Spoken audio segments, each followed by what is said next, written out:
Bonjour à tous, bienvenue dans cette nouvelle vidéo. Aujourd'hui je vais vous montrer comment je prépare mes vidéos, comment je les fais et comment je les monte et je les upload, tout ça. J'ai pas d'autres idées qu'il fallait une vidéo, et quoi de mieux qu'une vidéo qui montre comment faire une vidéo. Alors la première étape, c'est pas le cadre, c'est pas la lumière, c'est pas tout ça.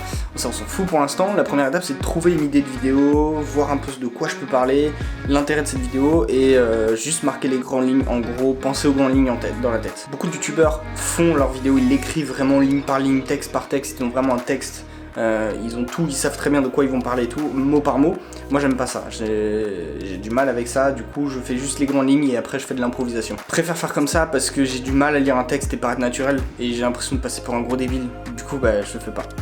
Donc là en l'occurrence la vidéo, bah, le thème est déjà trouvé, tout ça c'est déjà trouvé, on s'en fout. Du coup on va directement passer à l'étape numéro 2, la mise en place du setup, comment on met les lumières, comment on nanani nanana. Donc faut savoir que dans mon 17 mètres carrés je peux me tourner à peu près comme je veux. Je peux mettre le bar derrière moi, je peux mettre la cuisine derrière moi, je peux mettre mon PC derrière moi, ou même rien du tout si je me mets comme ça. Là on va essayer justement, vu qu'on parle d'une vidéo, comment on fait une vidéo YouTube, on va peut-être essayer de mettre l'ordinateur derrière. Du coup ce qui peut être intéressant, c'est d'avoir la caméra ici, quelque part comme ça. Comme ça on voit le setup derrière, on voit que c'est par rapport à la vidéo. Là comme ça me paraît bien. Si je parle comme ça, juste là il y a l'ordi, donc ça me paraît pas mal. Donc étape suivante dans la création d'une vidéo, les lumières. Alors, gérer le cadre, la lumière, tout ça, c'est quelque chose que je faisais pas trop avant. Je faisais juste une grosse lumière sur ma gueule et puis ça suffisait. Maintenant, j'essaie de vraiment bosser dessus. Donc, je vais vous montrer comment ça se passe. Et je vais vous montrer pourquoi il faut un 6 stand. Pourquoi il faut que j'achète un 6 stand à 120 €. Parce que je peux rien faire avec ça.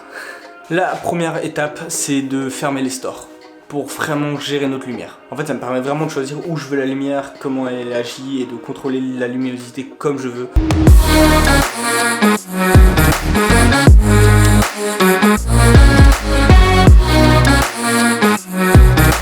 Alors déjà l'éclairage, vous voyez que c'est encore autre chose, et si je recule, l'éclairage est à peu près optimal, à peu près. Pour l'éclairage c'est un peu libre, chacun peut faire un peu ce qu'il veut. Si on veut 2 gros softbox tout basique, on peut. Si on veut juste 2 panneaux LED, on peut. Si on veut un gros dôme, mais juste ça on peut. Moi j'aime bien faire en 2 points, donc un gros éclairage principal, très diffusé, très soft, où on voit pas trop bien les ombres, et un éclairage assez violent en LED derrière. Donc ce panneau LED il est vraiment top parce que je peux changer la température, comme je vous ai dit, les couleurs aussi, je peux mettre des filtres. On appelle ça des gels, où en fait on en a plein de couleurs. C'est juste des filtres de couleurs en fait. Dans les 3/4 des vidéos, j'aime bien mettre du bleu parce que je trouve que c'est la couleur qui rend le mieux, mais là je vais me forcer à utiliser du rose, pourquoi pas. Là on peut voir aussi les lumières, mais dès que je vais changer d'objectif, je vais passer sur le 25 mm, le cadre sera plus serré et on verra plus du tout les lumières. D'ailleurs celle-là je vais la ravancer, et celle-là je vais la booster un peu en puissance. Donc maintenant qu'on a à peu près tout ça, on a la lumière, on a le cadre, on a à peu près l'histoire qui est racontée. Faut parler à la caméra, on raconte un peu tout le blabla. D'ailleurs je vais vraiment mieux cadrer que ça parce que là c'est encore temporaire.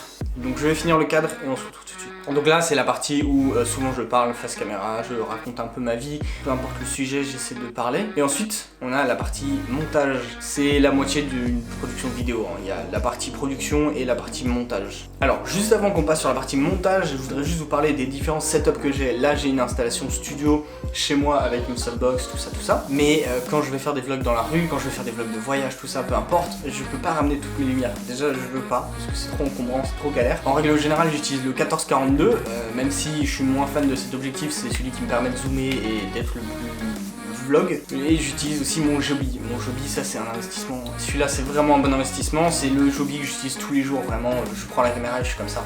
Je me balade dans la rue comme ça, et j'utilise à peu près la même caméra et tout, ça change pas. Et le dernier setup c'est pour les vidéos professionnelles. Là ça dépend en fait du client. Si c'est un pote qui veut juste un shooting dans la rue en photo, bah, je vais prendre que mes 2 objectifs, donc le 14-42, le 25 mm 1.7, mon Joby, mon trépied. Je vais pas prendre mon micro parce qu'en l'occurrence c'est que des photos. Je vais pas prendre mes lumières parce qu'elles sont beaucoup trop grosses, c'est trop encombrant. Même si maintenant je pense que je vais commencer à ramener mon panneau LED. Il est pas si gros que ça et ça peut être vraiment pas mal et intéressant de voir comment on peut l'utiliser dans la rue avec les batteries. Et si par contre c'est une vidéo professionnelle comme j'en ai faite, où il faut filmer, déjà je prends tous mes objectifs, mes 2 caméras, même ma vieille caméra que j'utilise plus. Je la ramène, mon Joby, mon trépied, ma barre de travelling. Oui, vous la voyez jamais, mais j'ai une barre de travelling. En même temps, je l'utilise jamais, mais elle peut toujours servir.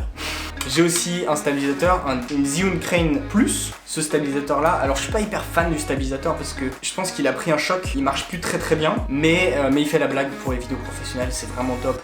c'est un truc qui stabilise tout seul. Du coup la caméra elle est là et peu importe comment on bouge autour, je vais vous montrer. Ah, il n'y a pas les batteries. Donc peu importe comment on bouge, la caméra bougera pas. Donc ça c'est vraiment top. Et mes lumières je les ramène pas à part si c'est un truc en intérieur où ils me disent bah tiens si t'as des lumières ou oui je peux me brancher, là oui je ramène mes softbox. Donc voilà, c'est à peu près tout pour les installations. Alors voilà, maintenant on va partir directement sur la partie montage. Alors nous voici pour la partie 2, donc on est devant l'ordi, hein, c'est là où je travaille la plupart du temps. Ça c'est la carte mémoire avec laquelle j'ai filmé la première partie de la vidéo. Et là j'utilise ma deuxième carte mémoire. On copie les vidéos, ça prend un peu de temps, 10 minutes. Donc on essaie toujours d'optimiser son temps, je vais en profiter pour chercher les musiques maintenant. Je mets toujours la musique avant et ensuite la vidéo.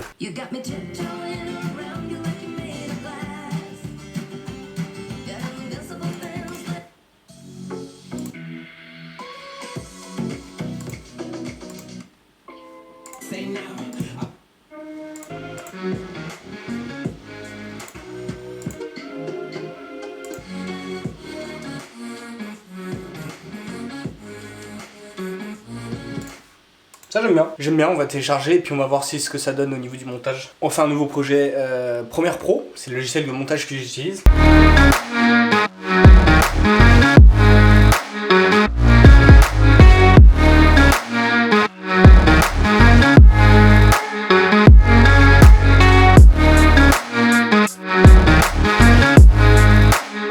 Et ensuite c'est juste du montage.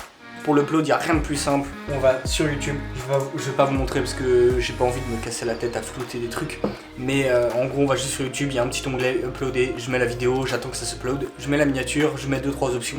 Et je mets en ligne où je paramètre la mise en ligne. Donc voilà, c'est à peu près tout pour cette vidéo. J'espère que l'idée vous a plu, que vous avez pu voir un petit peu comment je faisais. Si vous avez des questions sur comment je fais des vidéos ou peu importe, posez-les-moi en commentaire. Je réponds à tous les commentaires.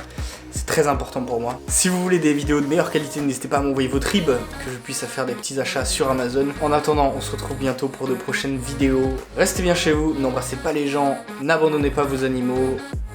Et à bientôt. Je sais jamais faire d'outro. Faut pas me demander, je sais pas. What it do, what it does, where you been, where you was, what it ain't, what it is. Face in the mud, I really be hating in the mud, said I can't pick it up, but I did. Y'all know